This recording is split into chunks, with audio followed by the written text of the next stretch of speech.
Video को like करके आगे शेयर जरूर कर देना। ये है कि वो गुनाहों से दूर होगा। हुजूर से करीब होने की पहली निशानी ये है कि जो हुजूर से करीब होगा वो गुनाहों से दूर होगा। आसान ज़बान में समझ लें, देखो जब हम मदीने जाते हैं तो हुजूर से करीब होते हैं, ठीक? मदीने जाते हैं हुजूर से करीब होते हैं। आपका एयरपोर्ट शायद लखनऊ होगा या मुंबई या दिल्ली। आप घर से निकले मदीने मुनव्वरा जाने के लिए, हाथ में तस्बीह लेने शर्माते थे, हाथ में तस्बीह लेने शर्माते थे, लेकिन मदीने मुनव्वरा पहुंचे नहीं। अभी एयरपोर्ट की तरफ निकले घर से, मदीने तैयबा के इरादे से, हुजूर से करीब नहीं हुए हैं, हुजूर की तरफ सफर शुरू किया है। जो हाथ में तस्बीह लेने में शर्माता था, जो कभी नापाक घूमता था, अब वो बावजू हाथ में तस्बीह लेके दुरूद शरीफ पढ़ते हुए जा रहा है, निगाहें झुकी हुई है। क्यों? अभी हुजूर के करीब पहुंचा नहीं है, सिर्फ जाने की नीयत की है। तो उसकी बरकतें यूं जाहिर हो गई कि गुनाह से ताल्लुक टूट गया है और नेकियों से ताल्लुक जुड़ गया है। एयरपोर्ट पहुंचा, सोचता है नमाज का टाइम कब हो रहा है कि जल्दी से नमाज पढ़ लूं। क्यों? इसलिए कि हुजूर से करीब हो रहा है। अल्लाह अकबर। मदीने मुनव्वरा पहुंचा तो जिंदगी में कभी फजर न पढ़ने वाला तहज्जुद भी पढ़ता है, कभी कुरान को हाथ न लगाने वाला कुरान लेकर के घंटों बैठता है, कभी न रोने वाला रोता रहता है। क्यों? हुजूर से जिस्मानी तौर पे करीब हुआ है तो गुनाहों से दूर होकर के नेकियों के करीब हो गया। जो जिस्मानी तौर पे करीब हो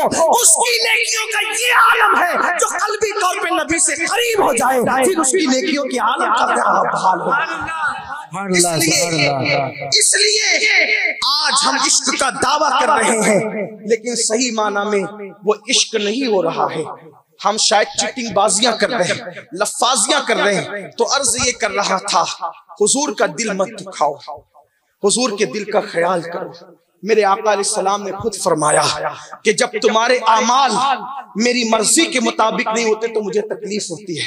तो हुजूर की गैरत बहुत नाजुक है।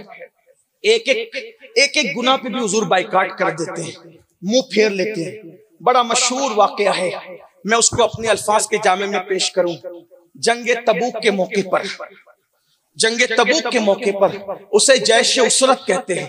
बड़ी तंगी का दौर था, जंगे तबूक बहुत तंगी का दौर था। हमारे उलमा से पूछें, हजरत फारूक आजम कहते हैं एक खजूर कई मुसलमानों को दी जाती थी कि ले लो और इसको थोड़ी सी खा के आगे बढ़ा दो।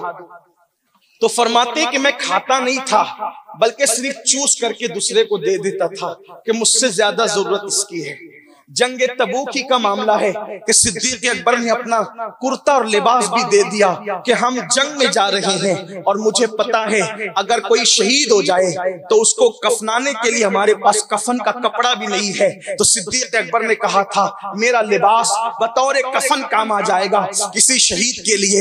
ये उनकी कुर्बानियां थी। तो जंग तबूक के मौके पर हुजूर अलैहिस्सलाम की ख्वाहिश ये थी, आका अलैहिस्सलाम की तमन्ना ये थी, अल्लाह अकबर, कि ज्यादा से ज्यादा लोग चले, इसलिए कि दूर का मामला था, दुश्मन ताकतवर था। आका ने सबको चलने के लिए कहा, लेकिन एक बात वहां पर यह थी कि गर्मियों का मौसम था, खजूरें पक चुकी थी, पककर तैयार हो चुकी थी और खजूरें जो है वो टूटने वाली थी, खजूरें कटने वाली थी। यही हुआ, उनमें से एक सहाबी जनाबे काब इब्ने मालिक रदी अल्लाह ताला अन्हु, उन्होंने सोचा कि खजूर पककर तैयार हो चुकी है, जल्दी से अपने बाग की खजूरें तोड़ लूंगा और आका अलैहिस्सलाम से जा मिलूंगा। आज जाऊंगा कल जाऊंगा, आज जाऊंगा कल जाऊंगा, आज जाऊंगा कल जाऊंगा।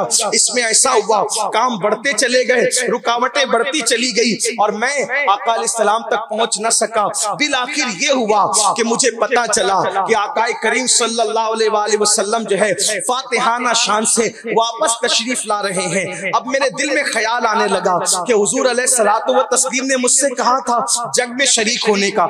एक ही हुक्म की बात है, जंग में शरीक होने के लिए हुजूर ने मुझसे कहा था। अब मैं क्या करूं? हुजूर को क्या बहाना बताऊं?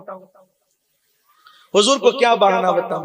कुछ मुनाफिकीन भी थे जो जंग में नहीं गए थे। बहुत गर्मी है, बहुत तंगी है, न खाना है, न पीना है, न कपड़े हैं, न सवारियां हैं। एक एक सवारियों पर 3-3 4-4 आदमी हैं, लोगों को पैदल चलना है, कौन तकलीफ उठाएगा? मुनाफिकीन नहीं गए थे। अक्सर सारे सहाबा अक्सरियत में थे और इनमें से जनाब काब जैसे लोग मसरूफियत की वजह से नहीं जा सके। अब हुआ क्या, हुजूर आ रहे हैं, क्या जवाब दूंगा हुजूर को? आप भी और हम भी सोचे क्या जवाब दूंगा हुजूर को। इसलिए कि काब की मुलाकात मदीने में मस्जिद नबवी में होनी थी और काब सोच रहे थे वक्त से पहले क्या जवाब दूंगा। मेरी और आपकी मुलाकात हुजूर से बहुत जल्दी होना है, कल भी हो सकती है, परसों भी हो सकती है, 4 घंटे के बाद भी हो सकती है, 10 घंटे के बाद भी हो सकती है। और उस मकाम को कब्र कहते हैं। जो जितनी जल्दी मरेगा वो उतनी जल्दी मुलाकात करेगा, लेकिन हुजूर का सामना होना है। हम सुन्नियों का ईमान और अकीदा है कि ईमान वालों की कब्र में हुजूर तशरीफ लाते हैं, हुजूर का सामना होगा। लेकिन इस पे तैयारी करें कि हमें भी कोई जवाब देना है। अल्लाह की अदालत में तो खड़े होना है, बाद में पहले हुजूर का सामना होना है, पहले हुजूर का सामना होना है सल्लल्लाहु अलैहि वसल्लम। हमें भी जवाब दें। काब सोचने लगे क्या जवाब दूंगा, अल्लाह के रसूल को क्या जवाब। दिल में ख्याल आया कोई बहाना सोच लेते हैं, अच्छे से कोई बहाना। लेकिन मोमिन थे, सहाबी थे। सोचा जिसकी निगाह से खुदा की जात न छुपी, जिसकी निगाह से हमारा रुकू और खुशू नहीं छुपता, उसकी निगाह से मेरे मामलात और मसाइल क्या छुपेंगे। कहा जो भी फैसला होगा उनका वो होगा, जो भी फैसला होगा उनका वो होगा। लेकिन मैं सच्ची सच्ची बात बता दूंगा, माफ करें चाहे सजा दें, उनकी अपनी मर्जी। माफ करें चाहे सजा दे, उनकी अपनी मर्जी है। सच्ची बात पेश कर दूंगा, मुनाफिकीन ने बड़े बड़े बहाने गढ़ लिए। ये था बच्चा बीमार, बीवी बीमार, ऐसा वैसा तैसा, सब उन्होंने गढ़ लिए। हुजूर अलैहिस्सलाम आए, मस्जिद नबवी शरीफ में नमाज अदा की और फिर उसके बाद लोग मिलने आने लगे। आगे मुनाफिकीन थे, हुजूर ऐसा था, जाओ झूठा बहाना, जाओ झूठा बहाना, जाओ झूठे बहाने करने वाले मुनाफिकीन को छोड़ा, कुछ नहीं कहा। क्यों? वो तो थे ही अपने नहीं, वो तो थे ही अपने नहीं।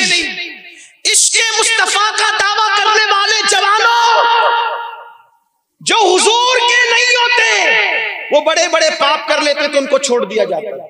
और जो हुजूर के अपने होते हैं, जो हुजूर के अपने होते हैं, उनकी कैसी पकड़ होती है। एक बात पर काब आए, हुजूर माफी चाहता हूं, मैं झूठ नहीं बोलूंगा, सच्ची बात यह कि आपसे कुछ छुपा नहीं है।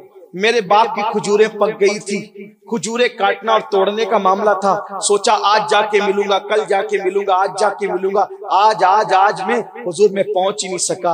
अब बंदा परवर करीम आका, आपकी मर्जी, आपकी मर्जी, जो चाहे फैसला करे। हुजूर ने मुंह फेर लिया।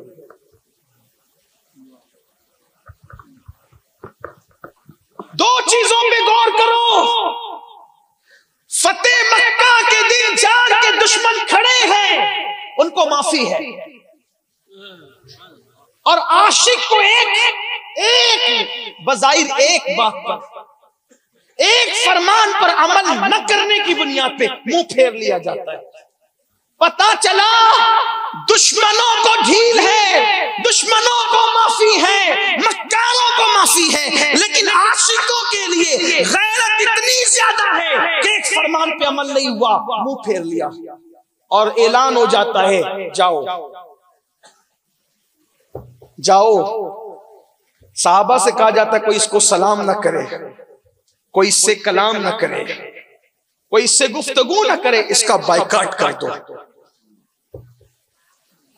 शायद इस पर हमारी तवज्जो नहीं है। हमने नबी की रहमत पर तवज्जो की, हमने नबी की गैरत पर तवज्जो नहीं की। नबी की रहमत सबके साथ है, नबी की गैरत सिर्फ आशिकों के साथ है। ये शहादत कहे उल्फत में कदम रखना है। लोग आसान समझते हैं मुसलमान होना, बहुत आसान है काफिर का मुसलमान। वीडियो अगर अच्छा लगा हो तो लाइक करके आगे शेयर जरूर कर देना।